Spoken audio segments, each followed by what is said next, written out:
విభజన చట్టంలోని హామీలను కేంద్ర ప్రభుత్వం వెంటనే అమలు చేయాలని సిపిఐ రాష్ట్ర కార్యదర్శి డిమాండ్ చేశారు. సిపిఐ పార్టీ నిర్వహిస్తున్న ప్రజాపోరు యాత్ర వరంగల్ నగరం పోచమ్మ మైదాన్ సెంటర్ కు చేరుకుంది. సిపిఐ పార్టీ రాష్ట్ర, జిల్లా, మండల వివిధ జిల్లాల నాయకులు, వందలాది మంది కార్యకర్తలు ఈ కార్యక్రమంలో పాల్గొన్నారు. బయారం ఉక్కు ఫ్యాక్టరీ, ములుగులో గిరిజన యూనివర్సిటీ, కాచిపేటలో రైల్వే కోచ్ ఫ్యాక్టరీ, నిరుద్యోగ సమస్య పరిష్కారంపై కేంద్ర ప్రభుత్వం నిర్లక్ష్యం చేస్తుందని సిపిఐ రాష్ట్ర కార్యదర్శి చాడా వెంకటరెడ్డి ఆరోపించారు. దేశంలో నెలకొన్న వివిధ సమస్యలు రూపుమాపేందుకు రానున్న రోజుల్లో సిపిఐ పార్టీ ఆధ్వర్యంలో ఆందోళనలు ఉధృతం చేస్తామని చెప్పారు.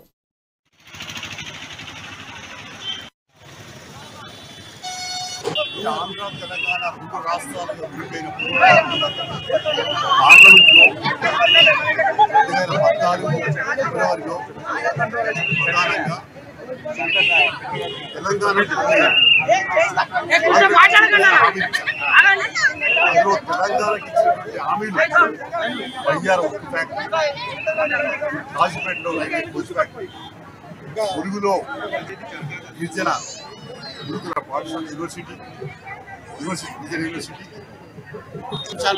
విభజన చట్టానికి సంబంధించినటువంటి అంశాలన్నీ కూడా తుమ్మలో తొక్కి అదాని అనే ఒక ప్రైవేట్ వ్యాపారస్తునికి ఈరోజు మొత్తం దేశాన్ని దోషిపెట్టుకుంటూ, అదేవిధంగా కులాల మతాల మధ్యలో చిచ్చు పెట్టుకుంటూ ఈరోజు భారతీయ జనతా పార్టీ చేసే విధానానికి సిపిఐ పార్టీ రాష్ట్ర కార్యవర్గం, కేంద్ర కార్యవర్గం అంతా కూడా మోకరిల్లి వారు ప్రజాపోరు యాత్రను కొనసాగించడం చాలా అభినందనీయం. వారి యొక్క ప్రజాపోరు యాత్రకు ఖచ్చితంగా వరంగల్ తూర్పు నియోజకవర్గం బీఆర్ఎస్ పార్టీ నుండి నేను పూర్తి మద్దతు తెలుపుతున్నాను. అదేవిధంగా సిపిఐ పార్టీలో ఉన్నటువంటి పురుషవాసులందరినీ కూడా అన్న బిడ్డలాగా అక్కడ తెచ్చుకొని పనిచేస్తాం. గతంలో కూడా చేశాం, ఇప్పుడు కూడా చేస్తాం. మా ముఖ్యమంత్రి గారి ఆదేశానుసారం